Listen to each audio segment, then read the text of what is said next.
Yo, welcome to episode 2 of Brand Talk. I got a very special guest, a world-renowned shoe designer from the city tapping in, and I'm excited to have him. We got John Geiger. How you doing? I'm good, man. Appreciate you. So the premise of the show, I print 5 photos from his Instagram. I show them to him, and I ask a question related to the pictures, and we go from there. Sound good? Yeah. All right.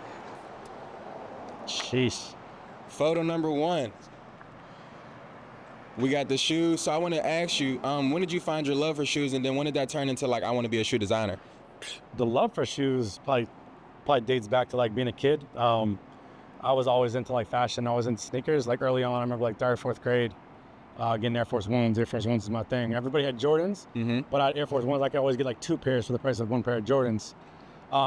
This photo specifically is on 5th Avenue at the Fifth Avenue Lofts. It was that old school. Yeah. I used to live there from 2014 to 2016, and this was a big space where I moved everything from New York to Pittsburgh, and this was in Pittsburgh, and now they're all gone. I don't have none of these anymore. It's a lot of shoes though. No, that's fine. And when did that turn into like a love for wanting to design shoes? I think when I got to work with Nike early on, I got to work with Nike in 2012 on the Zoom Revis.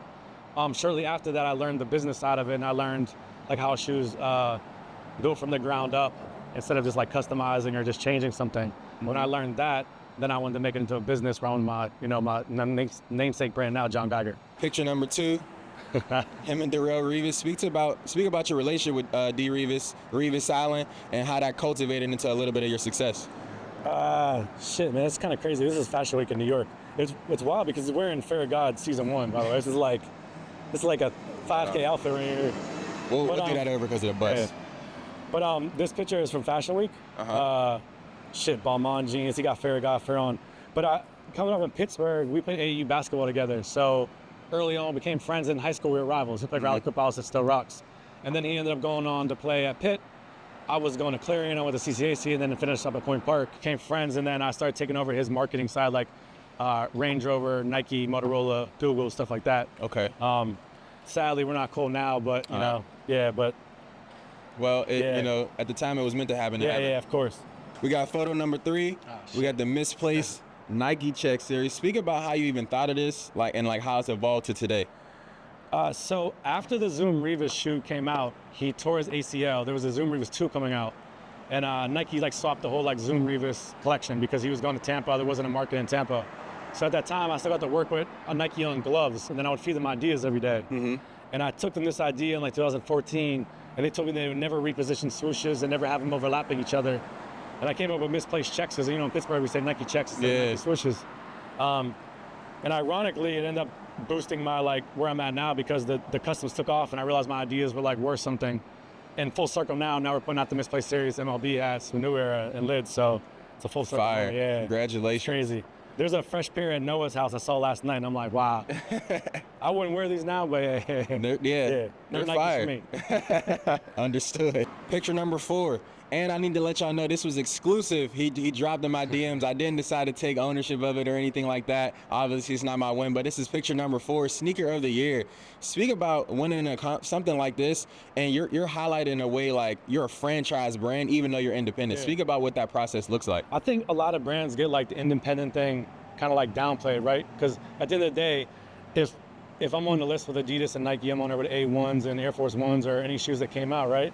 It's not really independent. You're competing with those brands. I think it just gets looked independent because it's a smaller brand, but I'm still competing with the bigger brands, and I'm on the list with those brands. Definitely. So it's kind of crazy when they say independent brands up there. It's really just another brand that's doing well, Okay, that's fire. Congratulations on this. How did this make you feel? Good, because the 004 we worked on for almost a year and a half, and then it was coming off of the whole GF1 debacle with Nike and stuff, and it was my whole way of being my show and prove. And now we have multiple things coming out in the future that's now everybody's gonna be okay, he's actually good at what he does. He's here. This kind of solidified the brand again and everything like that. That's fire. Last but not least, we got the Penguins announcement collaboration. Speak about how this comes about and what it means to be from Pittsburgh and to be able to work with one of the century points for sports in this city.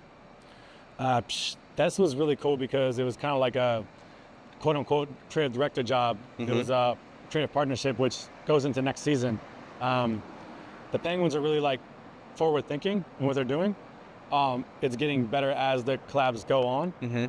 They're opening more doors for the smaller brands in Pittsburgh, which we're working on too. Okay. So the Penguins are really forward thinking, and hopefully the other teams in Pittsburgh get on board too. But it was big for me because they finally a team in Pittsburgh.